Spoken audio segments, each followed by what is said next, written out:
as you approach your business, as you look at the circumstances that are optimal for you and the ones that are just not quite the way you would like them, I hope you will consider that you always have the ability to choose what controls you. Ultimately, I get to choose how I respond to this. I get to choose how I feel about it and what I do about it. It does not control me. Welcome to Your Business is Not Your Boss. I am your host, Geoff Welch, and I help small business owners overcome overwhelm and replace overthinking with intentional action.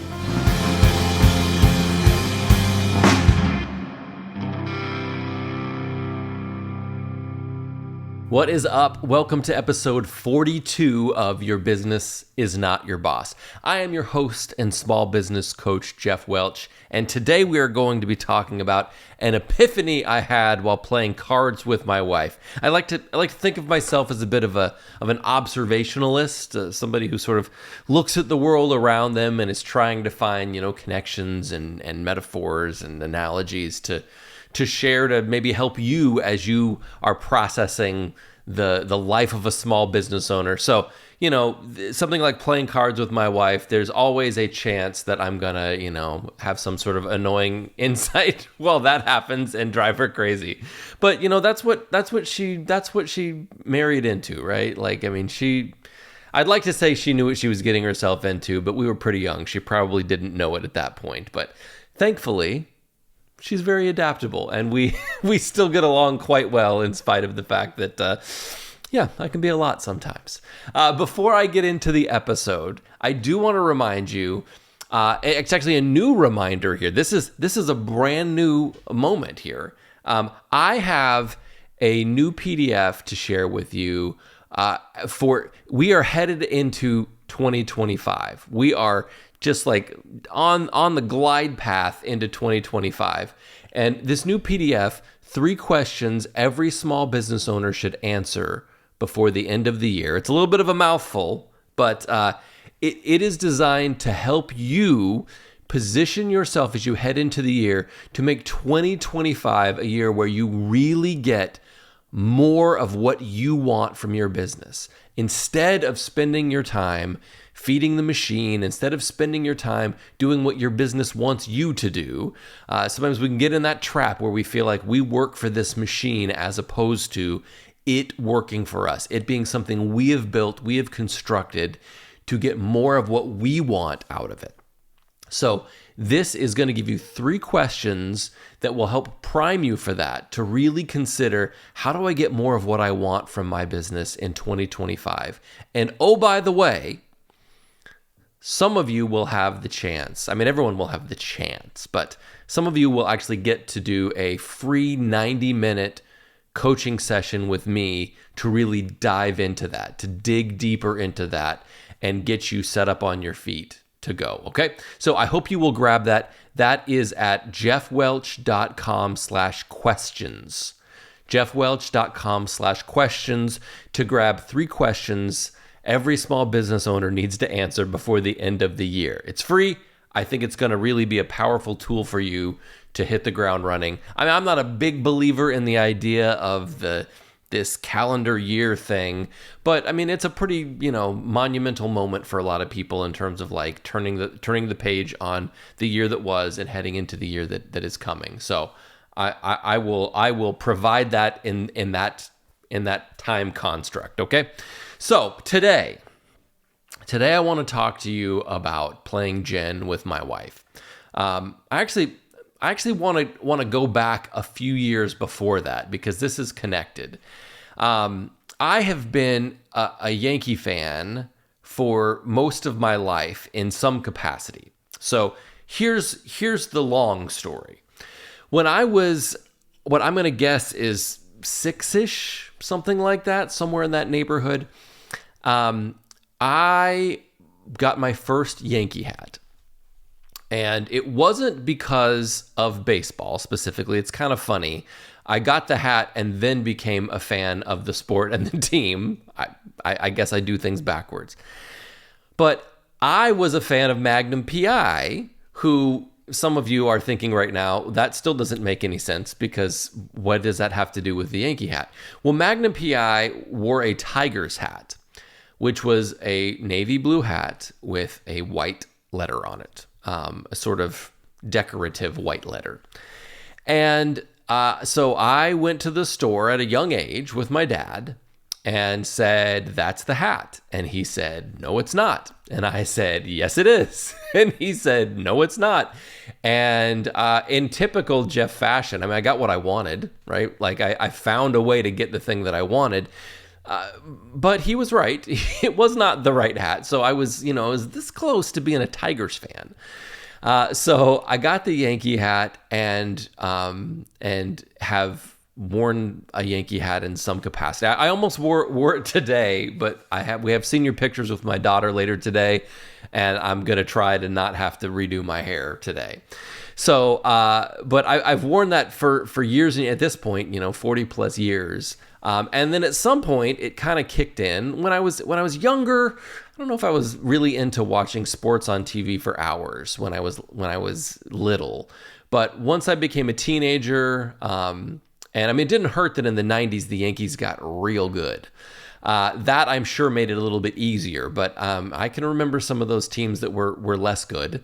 But it got really fun in the mid 90s, the late 90s.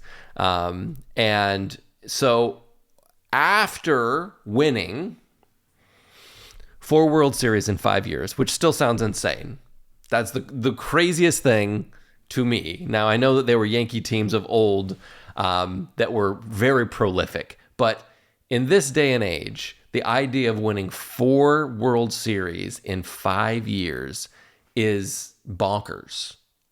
Bonkers, right? So after that experience, and then going, 23 years now with 1 World Series in there, there were a lot of years of frustration. I can remember very specifically, like, we were good all the time. Like, it was never a matter of just having a terrible team. For, 30-something years, we've had a winning record. And so we were in the playoffs year after year after year after year, but we didn't win the World Series every year anymore. And that was strange, And I can remember, late October or mid-October getting bounced out of the playoffs and sort of like rage raking in my yard, like cleaning up the leaves, because I was so mad. I was so frustrated that we weren't successful. And that, and I mean, you hear it right now, right? That we weren't successful. Like, there's a lot of, deep connection to the performance of this team. And it was not until, I don't know, 4 or 5 years ago, maybe? Let's say 4 years ago, until I was into my mid-40s, that I decided, I don't have any control over what they do. I have no ability to influence how well they play or what their opponents do. I have no control over this. I sit on my couch, I watch it happen. Why am I giving so much of my emotion to this? How I feel. We play 162 games a year. That's 160 opportunities to be frustrated and upset. And I decided, we had just gotten beaten by the Astros. And I decided, you know what? That's too bad. I'm kind of sad that I don't get to hear my favorite thing on the radio every day. 162 days a year for 6 months or so.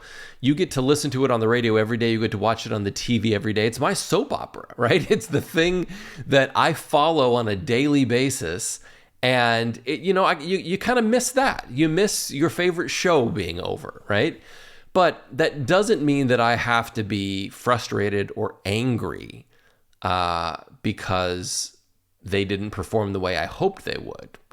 It's not that there's no emotion, but it's a different level of intensity. And I don't want my wife to have to deal with me after we've lost an important game because I've taken it so seriously when I can't control it. Like, it would be different if I were playing and it was like fundamentally my loss. But it's not. And so I have changed my relationship with the Yankees. Follow them, love them, hope they do well, celebrate when they do, am a little bummed when they don't, but mostly I'm able to say, you know what?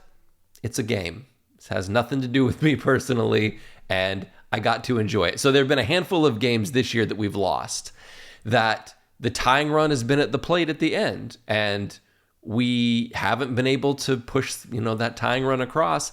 And the thing that I try to take away from that is, well, it was exciting at the very end. Like, at least it wasn't just boring. There was this moment at the end where it was like, oh, will they or won't they, And so trying to recognize that as being an enjoyable part of the process and not just was the final moment the outcome that I hoped for. So fast forward just a little bit here, okay? So that's a little epiphany I had about the Yankees not too long ago. But my wife and I have been playing all summer. We when we went camping and other times, but we started playing gin. We started to, we've played Nerds for a while. She is much better at Nerds than I am, which makes it a little less fun because anytime one person wins most of the time, like 80% of the time, it's just less interesting because it's kind of like a foregone conclusion. But gin, we're fairly evenly matched, right? We're fairly evenly, like, she's going to win a little bit, I'm going to win a little bit, and you're kind of going to be on pins and needles about how it's going to go. But that doesn't mean that we don't have hot and cold stretches in there, right? That doesn't mean that there aren't these moments when you're just like, the cards, these are the worst set of cards I've ever seen. How can none of these cards relate to one another, right? And so during one camping trip, she was turning the screws on me pretty good. The cards were not great for me, and I was not doing very well for a period of time. And she was kind of giving me the business, which is expected, right? Like, you're gonna turn the screws on the person across the table from you because we're having fun, right? So I certainly was not upset about that. Although, so my daughter, who is 17, since she was probably 8, something like that, has abstained from most games because she's like, I want to win, and if I can't win, it makes me mad. So I just don't play. So turning the screws on her is less fun because she just gets angry. But during this moment, this epiphany, which is very related to this Yankee thing, this epiphany strikes me, and it is, I can't control the cards, and the cards can't control me. So that second part, I think, is the part that I've really connected with lately, because I think we all understand that there are elements of our circumstances that are just outside of our control. In fact, I would say the majority of our circumstances, there are all these things that are out of our control, and it's fun sometimes to believe you're in control, and there's been a whole nother episode about this illusion of control. But the weather, I got nothing. Healthy people get sick. My uncle died of cancer almost 30 years ago, and didn't do any of the things that you would associate with lung cancer. But there you go. That happens. Your vendors are going to raise their prices, and it's going to change how you have to do business because this thing that you're not in charge of changed. Your favorite employee is going to move across the country at some point. They're going to get an opportunity. They're going to want to be somewhere else. They're going to need to do a thing, and that's going to change something for you. So, like, there are all these things that are part of our lives and our work, our businesses, that we don't get to just set and say, this is how I want it to be. So I think we understand this idea that we're going to have to let go of control a little bit, or the desire to control, because some of these things just can't be controlled. They are what they are. But the idea, the extension of that is not just we don't have control over those things. We don't get to choose them. But the extension is, but they also don't get to control us. Sometimes I think it feels like if I can't control that thing, it can happen to me, but I don't get to be in charge of it, then it becomes in charge of me. It is now a thing that has control over me. I can't control the cards, and the cards can't control me. I still get to control how I feel about playing cards with my wife when the cards aren't working. I still get to control how I navigate a slump, knowing that it's not permanent, right? And in fact, with some rare exceptions, yes, cancer can be a permanent thing. But most of what we're dealing with as small business owners does not fall into the category of catastrophic. Most of it is a temporary shift. It is something that is going to change, and we're going to adapt to it, and life is going to move on, right? The idea that we are always going to be in control of our response, we can be. We can abdicate that and let something else run the show, but we have the ability to say, I control what controls me. If the Yankees don't play well, they don't get to dictate to me how I feel. I get to choose that. And so I can ascribe as much importance as I want to that, or as little. And to say, you know what? It does not serve me well to be invested in this way. Now, if you want to live and die with your team, and like that's an experience that you enjoy, good. That's great. I am not suggesting in any way, shape, or form that if you have strong feelings about something that is out of your control, that is bad. I'm just saying that's a choice. That is something each of us gets to choose to do. So I'm going to put the Yankees in the box of enjoyment. I was like, you know what? I watch baseball because I like it, right? I like the power and the grace and like all of these things that come together. There is something about it I can't fully describe that is just beautiful to me and that I enjoy. So I also have this affinity for this team, right? And part of that is just chance in my case, right? It's not that I grew up there. It's not that, I guess that's also kind of chance too. Where you're born is not up to you necessarily. But for me, it is about you go in deep with these players and you know about what's going on with them and all the injuries and the off the field, like, you know, all of these things about them, because again, this, unpopular opinion, it is a soap opera. That's what it is, right? I love the idea that we look at it as some like, oh, this is a tough guy thing, like a sports. When in reality, it's just a soap opera. It's just a different kind of a soap opera, right? There's these ups and downs and twists and turns, and in every situation, while this is, not scripted, it's also not something that we are engineering as viewers. We're waiting to see what's going to happen, and it's exciting. I love that.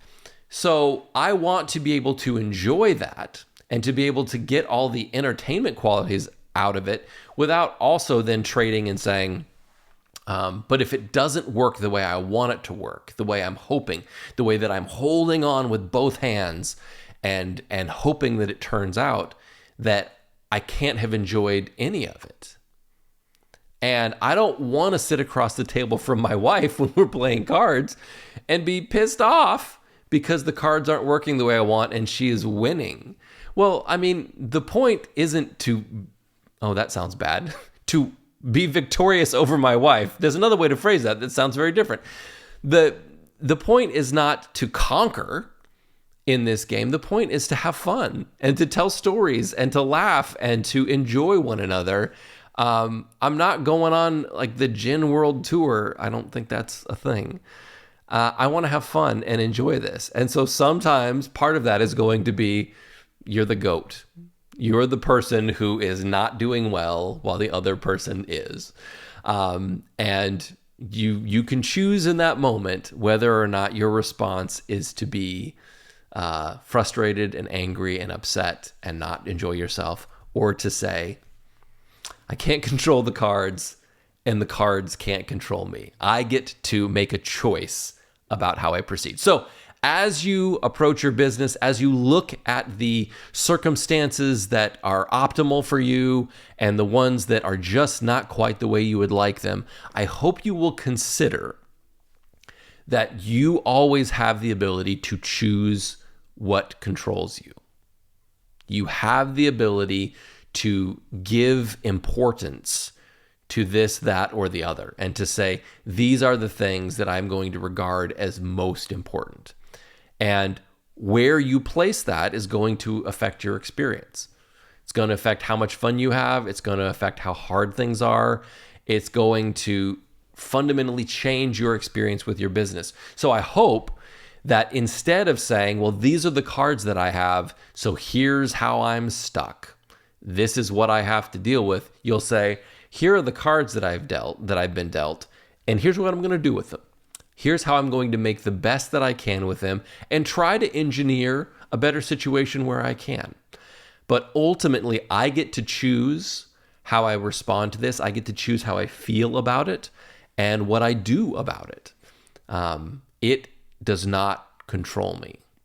It does not dictate to me what my experience will be. It may dictate my circumstance, but it doesn't have to dictate my experience. What I do, how I feel, how all of this, like on a day-to-day basis, how I feel about all this stuff. Okay? So I encourage you again, go grab my 3 questions PDF. These are 3 questions every small business owner needs to answer before the end of the year. If you want to have a different experience with your small business in 2025, if you want to have a different small experience starting sooner than that, that's fine too. But if you want to have that different experience, if you want it to do more of what you want it to do, these are some ways to tip those scales in your favor and to begin engineering circumstances that are more of what you want. You can't control everything, but you can ensure that you are doing the things that give you the best shot at having more of what you want. Okay? It's free, and you go download that, and you're going to get a chance to get 90 minutes with me, free coaching, to really help you get your feet underneath you and get moving. Okay? That's at jeffwelch.com/questions. jeffwelch.com/questions. All right, that's it for me. But before I leave, I want to remind you, your business is not your boss.